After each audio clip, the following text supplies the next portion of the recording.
ನಮಸ್ಕಾರ. ಸದಾನುಭಾವನೆ ಯೂಟ್ಯೂಬ್ ಐನ್ಗೆ ಸ್ವಾಗತ. 1950 ಏನು ಭಾಷಾವಾರು ಪ್ರಾಂತ ವಿಂಗಡಣೆ ಆಯಿತು. ಆವಾಗನ ಕರ್ನಾಟಕ ಉದಯ ಆಯಿತು. ಆದರೆ ಇಲ್ಲಿ ಗಡಿ ಭಾಷೆ, ಬೆಳಗಾವಿಯಲ್ಲಿ ಗಡಿ ಭಾಷೆ ಇದೆ. ಮತ್ತು ಗಡಿ ತಕರಾರು ಸುಪ್ರೀಂ ಕೋರ್ಟ್ದಲ್ಲಿದೆ. 2004ರಲ್ಲಿ ಅರ್ಜಿ ಹಾಕಿದ್ದಾರೆ. 21 ವರ್ಷ ಆಯಿತು. ಇದು ಹಾಗೇನೇ ಇತ್ತು. ಈಗ ಮತ್ತೆ ಮಹಾರಾಷ್ಟ್ರ ಗಡಿ ಭವನ ನಿರ್ಮಾಣ ಮಾಡ್ತಾರಂತ ಕನ್ನಡ ಹೋರಾಟಗಾರರು ಒಂದು ಹುನ್ನಾರವನ್ನು ಅಥವಾ ಹೋರಾಟವನ್ನು ಪ್ರಾರಂಭ ಮಾಡಿದ್ದಾರೆ ಅಂತೇಳಿರಿ.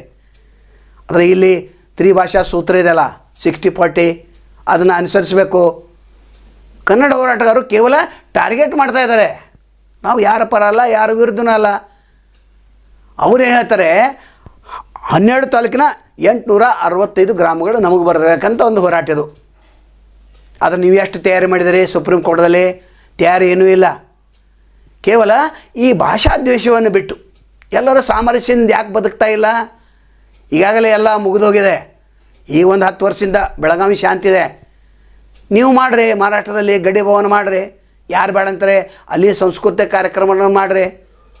ಅದು ಇಲ್ಲಿ ಬೆಳಗಾವಿಯಲ್ಲಿ ಎಲ್ಲವೂ ಚೆನ್ನಾಗಿದೆ. ಕೇವಲ ಕೆಲವು ಜನ ಪುಂಡ್ರನ್ರಿ ಅಥವಾ ಮರಾಠಿ ಜನ ಅಲ್ಲ, ಸಮಿತಿಯವರು ಕೆಲವು ಕುತಂತ್ರಗಳನ್ನು ನಡೆಸ್ತಾರೆ. ಅದನ್ನು ನೋಡಿ ಸುಮ್ಮನೆ ಇರಬೇಕು. ನೀವೇ ಯಾಕೆ ಬೆಂಕಿಯಲ್ಲಿ ತುಪ್ಪವನ್ನು ಸುರಿತಾ ಇದ್ದಾರೆ?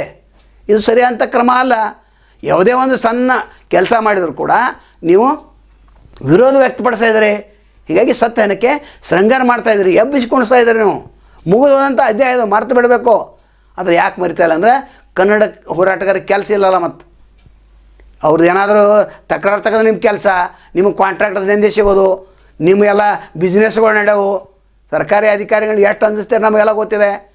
ನಿಮ್ಮ ಸ್ವಾರ್ಥಕ್ಕಾಗಿ ಅನೇಕ ಅಧಿಕಾರಿಗಳು ಕೂಡ ಬೇಸತ್ತಿದ್ದಾರೆ. ಕನ್ನಡ ಹೋರಾಟಗಾರರು ಎಲ್ಲ ಅಲ್ಲ, ಕೆಲವು ಜನ ದುಡಿತಾ ಇದ್ದಾರೆ. 80% ಅದನ್ನೇ ಮಾಡ್ತಾಯಿದ್ದಾರೆ. ಈಗ ಇಲ್ಲೇ ಮಹಾರಾಷ್ಟ್ರ ಗಡಿ ಭವನ ಮಾಡಲಿ ಮತ್ತು ಬಿಡಲಿ, ಒಮ್ಮೆ ಹೇಳ್ತಾರೆ ಸ್ವಾಗತ ಮಾಡ್ತಾರೆ, ಒಮ್ಮೆ ಹೇಳ್ತಾರೆ ವಿರೋಧ ಮಾಡ್ತಾರೆ. ಅದು ಸುಪ್ರೀಂ ಕೋರ್ಟ್ದಲ್ಲಿ ಏನು ಡಿಸಿಷನ್ ಆಗ್ತೈತೆ ಆಗಲಿ. ಹಿಂದೆ ಅವ್ರ ಪರಿಸ್ಥಿತಿ ಆಗಿದೆ. 5 ML ಇದ್ದರು, 4 ಆಯ್ತು, 3 ಆಯ್ತು, 2 ಆಯ್ತು, 1 ಆಯ್ತು. ಈಗೇನೂ ಇಲ್ಲ. ಈಗ ಏನೂ ಇಲ್ಲದಾಗ ಅವ್ರು ಕೋರ್ಟ್ಗೆ ಹೋಗಲಿ. ನೀವೇನಂತೀರಿ? ಜನವರಿಯಲ್ಲಿ ಅಂದ್ರೆ ಮುಂದಿನ ತಿಂಗಳ ಸುಪ್ರೀಂ ಕೋರ್ಟ್ದಲ್ಲಿ ಬರ್ತಿದೆ ಅಂತ. ಬರಲಿ, ಸರ್ಕಾರದವ್ರು ನೇಮಿಸಿದ್ದಾರೆ, ಅವರು ನೇಮಿಸಿದ್ದಾರೆ. ಅಲ್ಲೇನು ಫೈನಲ್ ಆಗ್ತೈತೆ ಆಗಲಿ. ಇಲ್ಲಿ ಯಾಕೆ? ಇಲ್ಲಿ ಕನ್ನಡ ಹೋರಾಟಗಾರ ಶಾಂತಿ ಇದ್ದಷ್ಟು ಭಾಳ ಚಲೋ.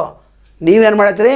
ಸ್ವಲ್ಪ ಸಣ್ಣ ಹೋರಾಟ, ಎಷ್ಟೊಂದು ಹೋರಾಟ ಆಯ್ತು, ಎಷ್ಟು ಬೆಂಕಿ ಆಯ್ತು, ಎಷ್ಟು ಜನ ಆಯ್ತು. ಹುತಾತ್ಮ ಭವನ ನಿರ್ಮಾಣ ಮಾಡ್ತೇವೆ, ಹುತಾತ್ಮ ಸ್ಮಾರಕ ಮಾಡ್ತೇವೆ ಅಂತ ಅಂದಾಗ ಅವಾಗ ನೀವು ವಿರೋಧ ಮಾಡಿರಿ. ಅದು ಕರೆಕ್ಟ್ ಇದೆ. ಯಾಕಂದರೆ ಆವಾಗಿನ ವಾತಾವರಣ ಬೇರೆ ಇತ್ತು, ಈಗಿನ ವಾತಾವರಣ ಬೇರೆ ಇದೆ. ಅಂತ ಸಾವಿತ್ರ ಪುಲೆ ಕ್ಲಿನಿಕ್ಗಳನ್ನು, ಆರೋಗ್ಯ ಕೇಂದ್ರಗಳನ್ನ ಮಾಡಿದರು. ಇಲ್ಲಿ ಬೆಳಗಾವಿ, ಕಾರವಾರ, ಕಲಬುರಗಿ, ಬೀದರ್ ಇವೇನು 12 ತಾಲೂಕು ಪೈಕಿ ಏನು 865 ಹಳ್ಳಿಗಳವ, ಇದು ಬರಬೇಕಂತ ಅವ್ರ ವಾದ. ನಾವು ಕೊಡಂಗಿಲ್ಲ ಅಂತ ಇವ್ರ ವಾದ. ಇದು ವಿವಾದ ಏನೇ ಇದ್ದರೂ ಕೂಡ 21 ವರ್ಷ ಆದ ನಂತರ ಬಂದಿದಲ್ಲ. ನಂತರ ಎಲ್ಲ ಮರಾಠಿ ಹುಡುಗರಿಗೆ ಕನ್ನಡ ಶಾಲೆಗೆ ಹೋಗ್ತಾ ಇದ್ದಾರೆ ಅಂತ ಬಾಂಧವ್ಯ ಹೆಚ್ಚಿದೆ. ಇಲ್ಲಿ ಕನ್ನಡಿಗರು ಮತ್ತು ಮರಾಠಿಗರು ಭಾಳ ಬಾಂಧವ್ಯದಿಂದ ಇರಬೇಕಂತ. ಆದರೆ ಕೆಲವು ಕನ್ನಡ ಹೋರಾಟಗಾರರು ಏನು ಮಾಡ್ತಾರೆ? ಪ್ರತಿಯೊಂದಕ್ಕೂ ಸ್ಟೇಟ್ಮೆಂಟ್ ಅಲ್ಲ. ಒಂದು ಭವನ ಆಗೋದ್ರಿಂದ ಏನೂ ಆಗೋದಿಲ್ಲ. 7 ಬೋರ್ಡ್ ತೆಗೆದ್ರಿ, ಆದರೆ ಅಲ್ಲಿ ಹೋಗಿ 7ದಲ್ಲಿ ಹೋಗಿ ಕನ್ನಡ ಬೋರ್ಡ್ ಹಚ್ಚಿರಲ್ಲ ನೋಡೋಣ. ಅದು ಕಾನೂನಾತ್ಮಕವಾಗಿ ತೆಗೆದ್ರಿ ಅಂದ್ರೆ ಇಲ್ಲಿ ಬೋರ್ಡ್ ಪ್ರಶ್ನೆ ಇಲ್ಲ. ತ್ರಿಭಾಷಾ ಸೂತ್ರ ಇದೆ, ನೀವು ಒಪ್ಕೊಂಡಿದೆ, ಸರ್ಕಾರ ಒಪ್ಕೊಂಡಿದೆ. 60-40 ಮತ್ತು 40% ಇದೆ. ಅಲ್ಲಿ ಯಾಕೆ ನೀವು ಮಸಿ ಬೆಳೆಯುವಂಥ ಪ್ರಯತ್ನ ಮಾಡ್ತಾಯಿದ್ರೆ?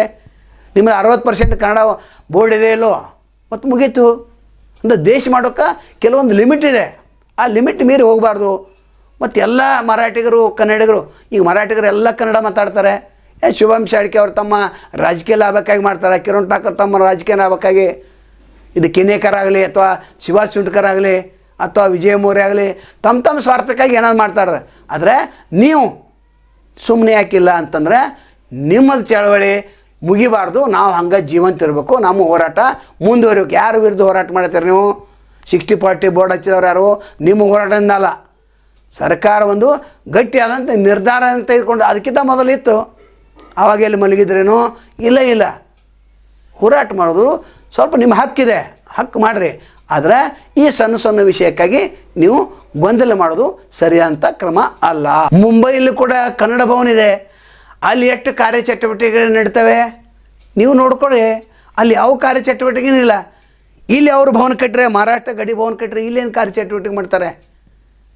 ಮಾಡಲಿಕ್ಕೆ ಸಾಧ್ಯ ಇಲ್ಲ. ಯಡಿಯೂರಪ್ಪನವರಿದ್ದಾಗ 11 ಕೋಟಿ ರೂಪಾಯಿ ಏನು ಖರ್ಚು ಮಾಡಿ ಅಲ್ಲಿ ಜತ್ ತಾಲೂಕಿನ ಗುಡ್ಡಾಪುರ ದಾನಮ್ಮ ದೇವಿ ದೇವಸ್ಥಾನ ಸಮುದಾಯ ಭವನವನ್ನು ಕಟ್ಟಿದರು. ಅದು ಎಷ್ಟು ಸಮುದಾಯ ಭವನ ಯಾರಿಗೆ ಉಪಯೋಗ ಆಗುತ್ತೆ ಅದು ಗೊತ್ತಿಲ್ಲ. ಒಟ್ಟಾರೆ ಬೆಳಗಾವಿಯಲ್ಲಿ ಶಾಂತಿ ಸುವ್ಯವಸ್ಥೆ ನೆಲೆಸಬೇಕಾದ್ರೆ ನೀವು ಅಣ್ಣ ತಮ್ಮಂದಿರಂತೆ ನೀವು ಬಾಳಲೇಬೇಕಾಗ್ತದೆ. ಭಾಷಾ ಮುಗೀತೀಗ, ಕನ್ನಡ ಮರಾಠಿ ಮುಗೀತೀಗ. ಜನ ಎಲ್ಲೆಲ್ಲೇ ಹೊಂಟಿದ್ದಾರೆ. ಕೆಲವೊಂದು ಜನ ಹೇಳ್ತಾರೆ ಕನ್ನಡ ಹೋರಾಟಗಾರ ಇಂಗ್ಲೀಷ್ ಕಲಿಬಾರ್ದಂತ. ನಾವು ಬ್ಯಾಡಲ್ಲಿ ಅಂದೇವೆ. ನೀವು ಕನ್ನಡ ಅಂತೂ ಅವ್ರ ಮುಂದೆ ಇಂಗ್ಲೀಷ್ ಅಂದರೆ ನಿಮ್ಮ ಹೋರಾಟಕ್ಕೆ ಬೆಲೆ ಬರೋದಿಲ್ಲ. ಅದನ್ನು ಕೂಡ ತಿಳ್ಕೊಳ್ಬೇಕಾಗ್ತದೆ. ನಾಳೆ ಮತ್ತು ತಮ್ಮನ್ನು ಭೇಟಿ ಆಗ್ತೇವೆ. ಅಲ್ಲಿವರೆಗೆ ಎಲ್ಚವಾಗಲಿ. ನಮಸ್ಕಾರ.